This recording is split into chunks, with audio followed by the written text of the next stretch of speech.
É isso, chegamos. Eu sou o Glauco Keller, está no ar o programa Subtexto, um programa que fala de arte, de educação, de literatura, todo sábado às 3 da tarde, aqui na sintonia da 95,3, na sintonia da Rádio Fiscar, para você ouvir diferente, para você escutar diferente, para você aprender um pouco sobre arte, sobre educação, sobre cultura. Eu convido você que está acompanhando a gente aqui pela Rádio Fiscar, para você se inscrever no canal Glauco Keller no YouTube, para você vir aqui para o YouTube e você pode acompanhar essa super entrevista, esse bate-papo em áudio e também em vídeo.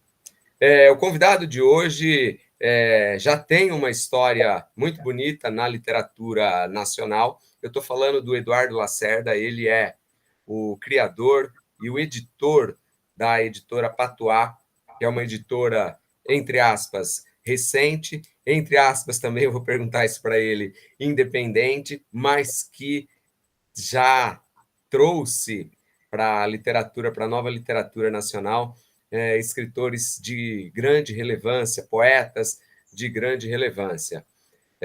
Como eu falei, eu estou falando do Eduardo Lacerda, ou simplesmente o Edu, e eu queria começar agradecendo demais, cara, a sua presença aqui no programa Subtexto. Seja bem-vindo, Edu. Oi, Glauco, boa tarde. Poxa, muito obrigado. Eu que agradeço muito. Estou muito alegre de estar aqui conversando com você. Você falou que está em casa, está isolado, separando o seu cantinho aí dos cachorros e dos sobrinhos que estão aí fazendo uma algazarra, tempo de férias. É verdade. Hoje eu quase não consegui trabalhar, porque toda hora para ver o sobrinho, ou o cachorro, ou o gato. Às vezes é bom, né, Edu? Às vezes é o bom aspecto. Edu, a Patuá está com quantos anos, cara? Ela é recente, mas não é recente mais, né? Como o tempo passou rápido. O tempo passa muito rápido. Bom, a gente fez 13 anos esse ano em fevereiro, então estou indo para 14 anos de criação da editora. Mas é claro, né, a editora foi criada em 2011, a publicação do primeiro livro, durante o ano de 2010. Então já tem 14 anos, eu criei a empresa mesmo, e aí eu sou da área de letras, não tinha formação nenhuma em administração, tive que aprender a como montar uma empresa, e a história sempre começa muito antes, né? As motivações para criar a editora, mas assim, de publicação do primeiro livro, foi em fevereiro de 2011. Edu, e como é que foi, cara, ter a ideia de criar uma editora independente, cara, para dar voz a tanta gente legal que tem aí no Brasil inteiro, cara? Como surgiu Legal. essa ideia sua? O escritor Marcelino Freire uma vez falou, quando alguém fala que como é dar voz para as pessoas, ele falou: a gente não dá voz, a gente só escuta, né? E ajuda a replicar isso. Elas já têm voz, mas o nosso trabalho, e aí de tantas gentes, né? Tantas editoras, professores, espaços coletivos, saraus, ajudam a ouvir essas pessoas e aí amplificar essa voz. Eu cursei letras, vim de escola pública, fiz faculdade na USP, não, então aquele mundo era totalmente diferente para mim, né? Um garoto que morou num bairro classe média baixa, classe média pais feirantes, que não eram leitores, que não tinham curso superior. Então, quando eu entrei ali naquele curso, eu queria ser escritor, eu queria ser professor de literatura, era meu sonho desde garoto, assim, professor de literatura, de língua portuguesa em escola pública. Achava que era só aquele mundo possível e ainda é um sonho que eu tenho. E queria ser poeta, queria ser escritor, já escrevia. Naquela época, como não tinha internet, ou o acesso à internet era sempre muito difícil, a gente não conhecia escritores recentes, né? Hoje em dia você faz uma pesquisa no Google, novos poetas, novos contistas, aquilo vai aparecer. Então eu comecei querendo editar uma revista, tive o apoio de uma professora, a Viviana Bose, que me indicou alguns poetas do círculo dela, gente um pouco mais velha ali, da faixa dos 40 anos. Hoje eu estou com 40, mas na época eu tinha 20, né? E falou: lê esse pessoal, eles estão fazendo uma nova poesia muito legal, procura essas revistas. Eu comecei a ler essas pessoas, me deu uma vontade de publicar uma revista para também publicar a garotada que estava vindo.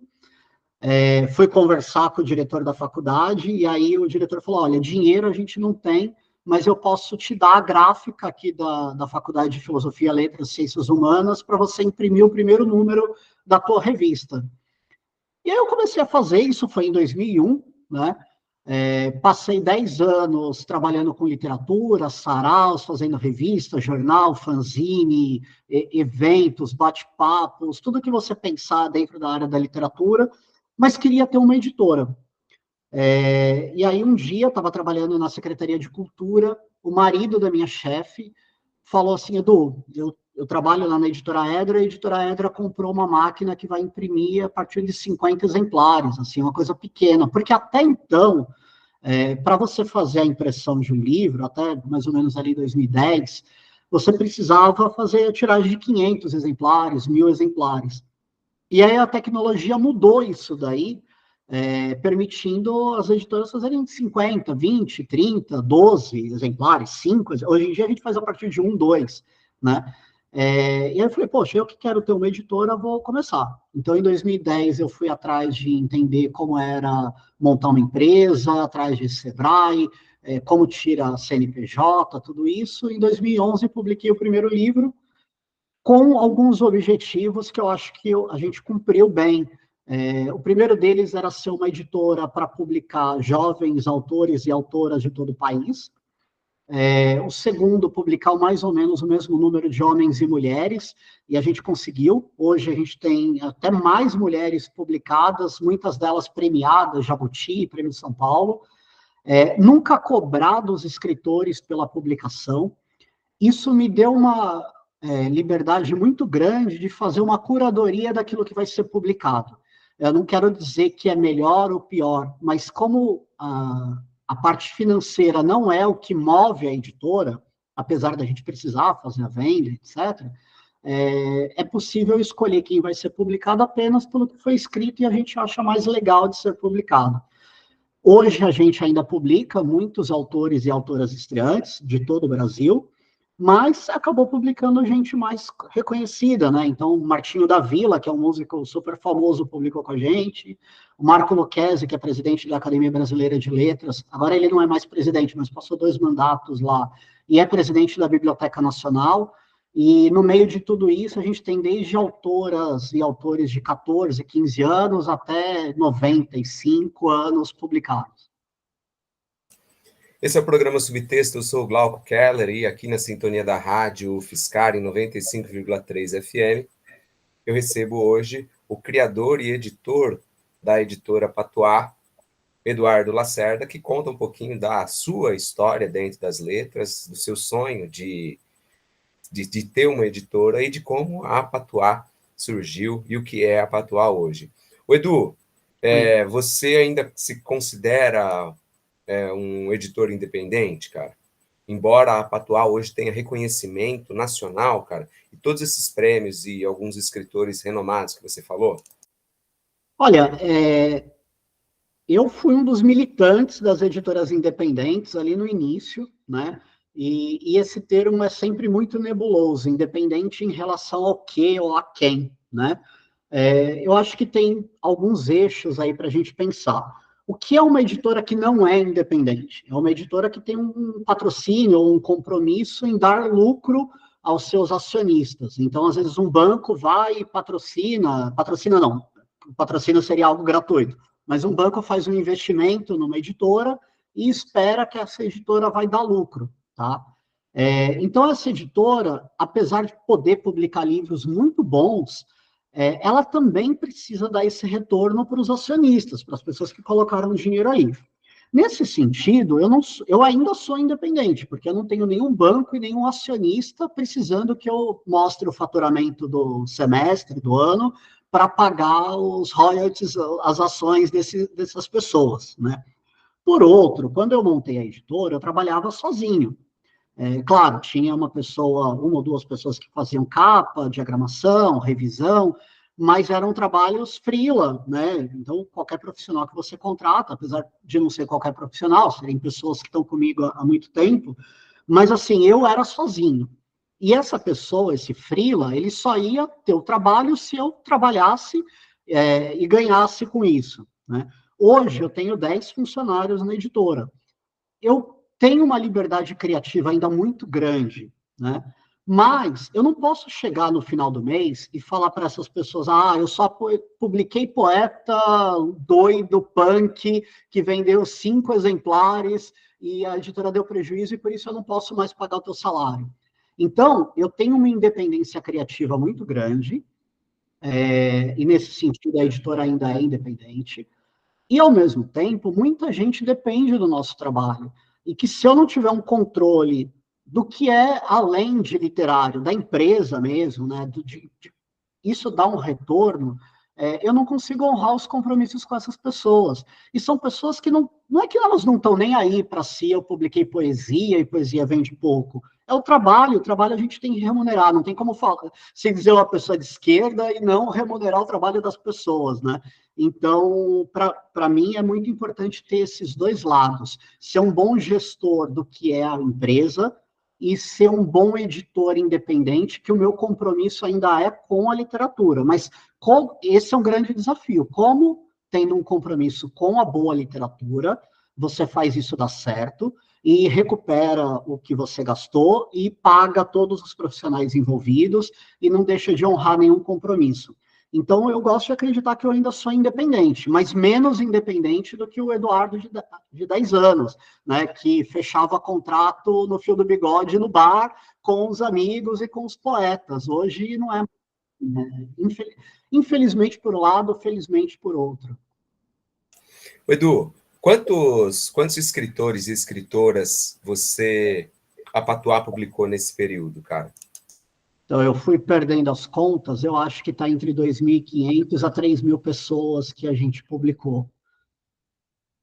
Caramba, que número bonito, cara, que número grande. Eu tenho certeza que você jamais imaginava, quando você abriu lá, fez a primeira publicação, que você chegaria a isso, e vai chegar, eu não tenho dúvida muito além disso. E você lê todo mundo que te procura, cara, que quer publicar contigo? Você tem tempo para isso, Edu? Eu acho que tudo que eu publico, eu li. Agora, tudo que chega é humanamente impossível, né? Em alguns meses a gente recebe 800 originais, 1.000 originais, em média 600, mas em um mês que você... Assim, a gente recebe muitos originais, tudo é muito sazonal. Então, janeiro, as pessoas decidem que vão entrar na academia e vão publicar um livro. Então, ali, aquela primeira semana de janeiro, a gente recebe muito livro de gente que fala, não, esse ano eu vou publicar o meu livro, né? Então, aumenta esse número ali no comecinho de janeiro. Mas, é claro, tirando, assim, livros que a editora não publica, então, livro religioso, livro técnico, acadêmico, direito, administração, que só podem ser livros importantes, são livros importantes para suas áreas, mas eu trabalho com literatura, né? Então, eu tenho foco em literatura. Que eu realmente não leio esses livros por não serem do interesse de publicação da editora, tipo autoajuda. Não adianta a pessoa chegar e falar, não, mas esse livro de autoajuda vai ser um novo best-seller, vai vender 1 bilhão de exemplares. Não vai me seduzir, porque eu não sou um editor de autoajuda. Eu não vou dizer, eu acho isso ruim ou bom, é só porque não é o meu foco, eu não entendo desse livro, como eu posso ser um bom editor. Como eu também não sou um bom editor de livros infantis, eu publico muito pouco literatura infantil, porque eu acho que você tem que ser um bom profissional naquilo que você se propõe. Para ser um bom editor, você tem que ser um bom leitor daquilo. Então, como eu acho um bom leitor, ou pelo menos apaixonado por poemas, contos, romances, crônicas, mais do que por literatura infantil, por exemplo, eu acho que eu sou um bom editor nessas áreas. Então, tudo que eu publico eu leio, quase tudo que chega eu tento ler para dar uma resposta em respeito ao autor, mas é humanamente impossível dar conta de ler tudo e publicar tudo, né?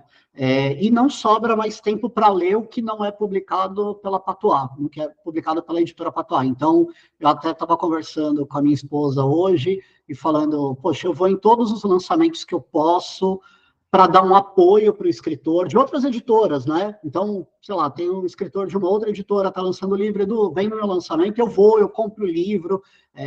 Felizmente tem uma situação financeira que permite isso, mas a pessoa fala, você vai ler?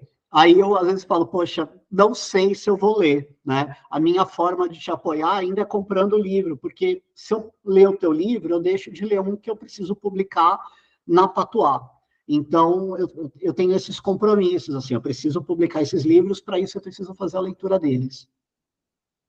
Esse é o programa Subtexto, eu sou o Glauco Keller e nessa meia hora eu converso com o criador e editor da editora Patuá, Eduardo Lacerda, ou o Edu, que conta um pouquinho do funcionamento de uma editora, de como a Patuá surgiu, de como esse sonho de ter uma editora se transformou em realidade. E aí eu acabo de descobrir que a Patuá já publicou mais de 2.500 autores e autoras. Que bacana, cara, que número legal. Você sabe, Edu, que eu conheci a Patuá, cara, com uma aluna, cara, uma poeta chamada Natália Ribeiro. Ela publicou com vocês, cara. E a época, eu não me lembro que ano que foi isso, cara, eu tenho até contato com ela. Ela é casada com um músico da cidade aqui, um cara sensacional também. E a Natália, eu olhei, cara, e adorei aquilo, cara, e perguntei sobre a Patuá. E aí depois vieram tantos outros, né, cara? Eu citei para você no nosso bate-papo antes a Maria Fernanda Elias Malho, que é aqui perto de Ribeirão, né, cara? Que tem um texto duro, um texto potente, né, cara? Com histórias que outrora a gente queria não ouvir. O Nélio Silzantoff também, que é um cara sensacional, que acabou de publicar com vocês. Tem tanta gente legal. O Edu, eu queria te perguntar, cara, o que exclui um livro, cara? Chega um livro para você, excetuando-se, obviamente, o gênero dele, como você falou, né? Autoajuda, é um livro religioso, é um livro que não cabe nos padrões da editora, mas pessoalmente, cara, aquilo que você olha e fala, poxa, isso aqui não cabe, isso aqui não é legal, não vai ter na Patuá. Olha, às vezes é bem complicado, assim, selecionar, porque o certo seria ter critérios objetivos, mas em literatura, nem sempre as coisas são tão objetivas, né? Às vezes um bom livro chega para você, por exemplo, quando o Leminski começou a vender muito, assim, a Companhia das Letras vendeu 500 mil exemplares do Leminski. A gente começou a receber muitos livros legais, mas você percebia que os poetas só estavam emulando ali a poesia do Paulo Leminski. Isso aconteceu com Angélica Freitas, ou agora, por exemplo, o Torturado é um livro que está muito na moda do Itamar, na moda e é um bom livro. Então, às vezes, é um livro legal, mas você sente que a pessoa não está com a própria voz ainda, ela está imitando, emulando, muito influenciada ainda por aquela literatura que está fazendo sucesso, ou ela leu e impactou. Então, às vezes é um bom livro e você fala, não, esse daqui talvez não seja legal publicar, porque é um bom escritor, mas depois vai chegar com algo mais legal. Às vezes a gente tenta também olhar assim, poxa, é uma literatura de um garoto ou garota de 15, 16 anos, então não é formado ainda, precisa ler mais, estudar mais, tal. Só que você pensa, poxa, se eu der uma oportunidade dessa pessoa publicar, talvez ela continue aí na carreira. Então você publica, coisa que você não faria se fosse uma pessoa já de 50 anos. Às vezes tem um elemento da própria pessoa, o tipo de abordagem que ela faz com a gente. Então, uma escritora, não vou citar nomes, claro, mas ela abordou a gente falando: eu escrevo, mas eu não sou dessas escritoras de pandemia. Aí eu achei assim, poxa, tanta gente legal surgiu durante a pandemia, essa pessoa já está se colocando um pouco acima.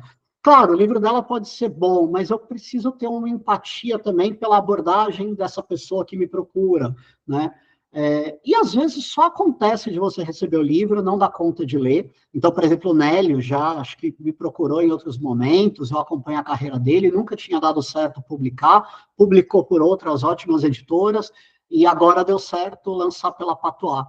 Então, eu não sei dizer um critério objetivo do que eu estou procurando para ler. Eu quero ser surpreendido também, que se eu tiver esse critério de, olha, é tudo enlatado e tudo que chegar assim igualzinho eu vou publicar, aí eu acho que eu perdi a minha independência mesmo.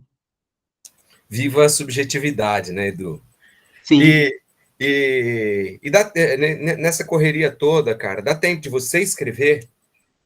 Não, eu lancei um livro em 2012, quando eu ainda era poeta, agora eu falo que eu sou ex-poeta, Não, e não não dá existe esse mais. poeta, hein, cara? Você Não, continua, você continua fazendo poesia, você só não coloca no papel. não, Então não dá mais tempo, Edu. o Alvin falava assim: eu sou poeta no exato momento que eu reviso o meu último poema. Antes, eu era só um poeta em potencial. E depois, eu sou só alguém que parou de escrever poesia, e talvez para sempre. Cara, arrepia isso, porque a poesia chega naquele momento que você escreveu. Antes, você poderia escrever novos poemas, depois, você não sabe se vai escrever de novo. É, eu tenho. Eu, eu amo poesia, eu adoro, mas eu estou em outro momento da minha vida, de muito trabalho, de dedicação para a família, do trabalho, dos gatos, do cachorro, da minha casa. É, e a edição é uma maneira que eu me realizo poeticamente. O poeta Marcelo Ariel fala viver a vida como um poema. Eu tento realizar, entender a edição. Claro, eu falei que tem essa parte da empresa, de pagar conta, tem dia que é chato, você paga boleto de gráfica, tem problema com a gráfica quebra a máquina, o livro não chega para o lançamento para o autor, tem que pagar direitos autorais, aí tem que pagar correio, aí ISBN, fazer inscrição no prêmio, tudo coisa muito burocrática. Mas o livro só se realiza se as pessoas fizerem esses trabalhos, né? Então, eu valorizo muito esses trabalhos, eu valorizo muito esses trabalhos que as pessoas não veem. Eu não tenho essa coisa do editor, que é o cara que está pensando o livro e só pensando intelectualmente, não. Eu acho que, para mim, o trabalho... E aí que está, acho que, um pouco da minha independência. Eu gosto ainda de embalar o livro e tal, e isso não acaba não dando tempo para escrever. Talvez essa seja a sua poesia, né? Talvez através de textos, palavras, frases de outros, você certamente está presente. Eu queria Isso. te perguntar também, Edu, a respeito do contrato que você faz com os escritores, cara. Como é que funciona essa independência que a Patuá tem na prática, cara? Um escritor te procura, te apresenta um original, você se interessa. Como é que funciona a partir de então? Então, eu vou mandar um contrato para essa pessoa. Cada editora trabalha de uma maneira, e aí a gente não questiona nenhuma forma de trabalho. Eu tenho a maneira que eu me sinto mais confortável em trabalhar, que é não entender que os autores são clientes, mas que também o autor não me entenda como alguém prestando um serviço, né? Eu acho que essa relação não pode ser dessa maneira. A pessoa, ele é um prestador de serviço, nenhum problema contra quem presta serviços, né? Como eu falei, eu quero valorizar cada profissional, mas não pode colocar acima a parte financeira. É claro, a gente tem alguns livros que as pessoas pagaram pela edição, quando ganham PROAC, ou a pessoa chega e fala assim, não, para mim seria melhor comprar já uma tiragem de 100 exemplares, mas 98% de tudo que a gente publicou até hoje, a editora pagou todos os custos da edição. A única contrapartida que a gente pede para o autor é que ele traga o livro revisado, a gente faz o trabalho de edição, de leitura, pega algumas coisas, mas que a revisão seja externa, até porque costuma apresentar muitos problemas quando a gente faz dentro e o autor depois quer mudar o livro, então é melhor que traga esse livro já revisado. Capa, diagramação, registro, impressão, comercialização, tudo sem onerar o autor. Claro que 2.500 autores, você vai ter universos assim, desde pessoas que publicaram um livro e vão vender 2 exemplares, até um autor que vendeu 5, 6 e morreu, e aí é claro que ele não vai vender mais nenhum, isso já aconteceu algumas vezes claro, 13 anos, 2.500 livros, muitos autores já faleceram. E muitos viraram pai, mãe, foram fazer mestrado, doutorado, publicaram outros livros, né? A vida e a morte estão aí caminhando lado a lado. Mas você vê, o autor publicou, não pagou nada, não me deu garantia nenhuma, eu mandei 50 exemplares para o lançamento dele, ele fez o lançamento, acabou falecendo depois do lançamento, e tudo bem, não vou encher o saco da família, vocês estão me devendo alguma coisa, é muito assim, não existe condições para publicar na Patuá, né? Agora, é claro, se o autor pegou 50 livros, isso foi vendido, a gente tem a prestação de contas dele fazer o pagamento para a gente do que vendeu, o que não foi vendido ele pode devolver para a editora. Então, o risco para o autor é zero, né? Ele não tem que assumir a venda mínima de nenhum exemplar. E eu gosto muito disso, de que a literatura esteja acima dessas relações comerciais. E que pode acontecer de nem sempre ser, porque o autor, depois que publica, quer mudar os termos da edição. Tá tudo bem, a gente tem que lidar com isso também. Edu, e com relação a premiações literárias, cara, a Patuá teve nesse tempo de existência, né, cara, alguns dos prêmios alguns autores agraciados com prêmios como o Jabuti, como o Prêmio São Paulo, assim, prêmios que têm um reconhecimento nacional. Como é que você, enquanto editor, faz a escolha e olha, fala, poxa, esse livro eu preciso escrever nesse prêmio, esse outro livro não cabe? Como que é essa escolha sua? É parte do próprio autor? Como funciona esse processo? Olha, o Brasil tem poucos prêmios literários em comparação com a quantidade de escritores e da população, né? Eu acho que a gente tem vários pontos para entender sobre os prêmios literários. Então, o primeiro deles é assim: um livro não é melhor ou pior porque ganhou um prêmio ou não. Quantos livros bons nunca ganharam nenhum prêmio, né? Agora, quando você ganha um prêmio, é claro que existe um reconhecimento e uma repercussão entre os leitores. Isso é bom para um escritor, para uma escritora, né? O que eu sempre brinco, e é uma brincadeira falando sério, é que eu espero que esses livros que são inscritos nos prêmios concorram de igual para igual com os livros das grandes editoras, né? Muita gente fala, mas é cartas marcadas, é panelinha. A gente não pode ser ingênuo de achar que essas coisas não existem em todo o mercado, né? Seja, sei lá, o professor sabe que na academia tem isso, ou seja, o professor de escola de primário sabe que as políticas, elas existem, né? Mas a nossa luta é por fazer que esses escritores e escritoras que publicaram por uma editora pequena, que muitas vezes ainda não tem uma repercussão, eles consigam ser lidos de igual para igual, né? É também uma forma de fazer política, não politicagem. Mas quando eu pego um livro de uma pessoa que eu publiquei e mando para um crítico literário, eu estou, de alguma maneira, fazendo política editorial, de mandar para as pessoas para que elas conheçam. Quando eu estou conversando aqui com você e representando a minha editora, eu estou fixando a marca dessas pessoas que publicaram pela Patuá. Então, não é injusto, não é ilegal, e não é antiético, e não é imoral. São maneiras de você tornar os livros mais conhecidos. Como as pessoas não vão conseguir ler todos os livros que são publicados todos os dias no mundo, no Brasil, as premiações ajudam a selecionar de alguma maneira. Espero que sejam seleções um pouco mais justas. Então, por exemplo, a Maria Fernanda Elias Magno, ela era uma desconhecida para mim e para o público, né? Ela é defensora pública, ela me mandou um livro, ela nunca tinha comprado o livro da Patuá, acho que nunca tinha comprado. Ela me mandou o livro ali no final de 2017, eu lembro do dia, eu estava na cama com o celular, eu recebi o original dela, eu comecei a ler um conto, peguei aleatoriamente, comecei a ler, me arrepiei, falei para minha companheira, falei, Priscila, isso é maravilhoso, me lembra de publicar isso daqui. Não tinha lido o livro todo, só tinha lido um conto dela.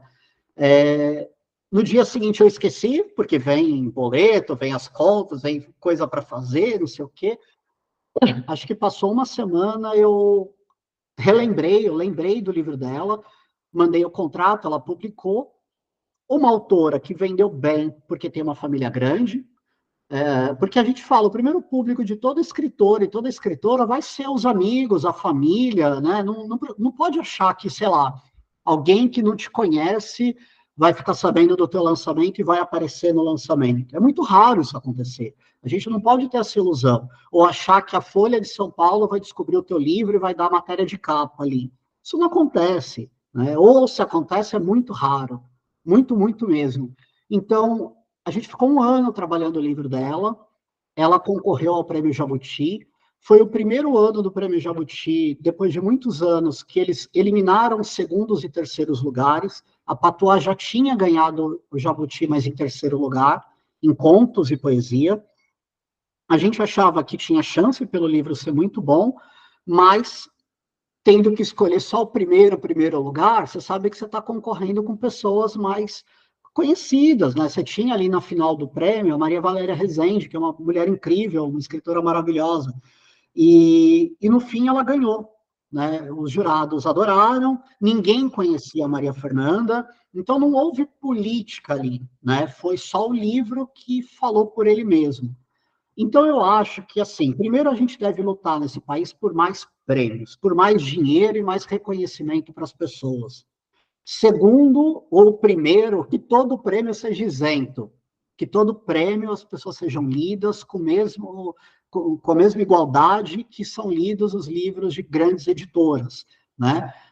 A partir daí, entender que um prêmio não define se um autor é bom ou não escritor, né? Você pensa a Adélia Prado, agora que ganhou o prêmio Camões e o prêmio Machado de Assis, ganhou pelo conjunto da obra.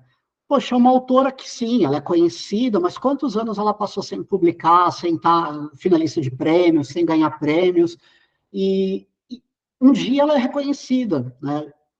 Eu não gosto de um autor que acha assim, porque eu ganhei o prêmio, eu sou melhor que todo mundo, porque eu não ganhei, eu sou péssimo, ninguém gosta de mim, o que eu escrevo é ruim. Eu acho que o equilíbrio da pessoa está em ela entender que não, eu estou fazendo o meu trabalho dentro do Brasil, que tem sérias limitações, com poucos prêmios, pouco espaço, e estou tentando concorrer, né? Acho que isso é importante. Edu, a gente está quase, tá terminando o programa Subtexto, Poxa, mas eu queria, que delícia, cara. Poxa, como eu estou aprendendo aqui. Você sabe que o Stephen King fala no Sobre a Escrita que ele é o primeiro leitor dele mesmo, né? Então ele gosta, ele gosta muito de ser surpreendido pelo próprio texto, né? uhum. E eu falo que eu sou o primeiro ouvinte do programa, então, cara, eu adoro, eu aprendo muito aqui. Eu queria perguntar para você uma pergunta relativa ainda à editoração, à editora em especial, e uma pergunta pessoal, cara.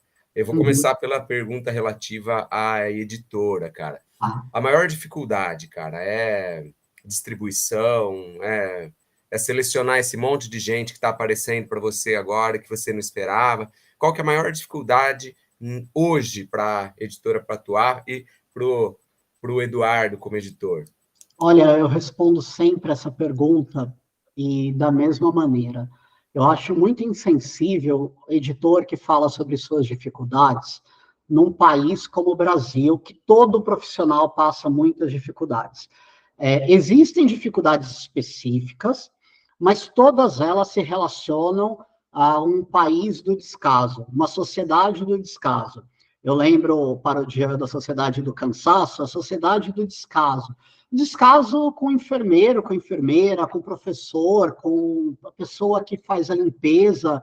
Eu brinco assim, tirando talvez alguns políticos, não os bons que têm um compromisso com a sociedade, é, a vida é difícil para todo mundo, então falar de desafios, né, é muito insensível.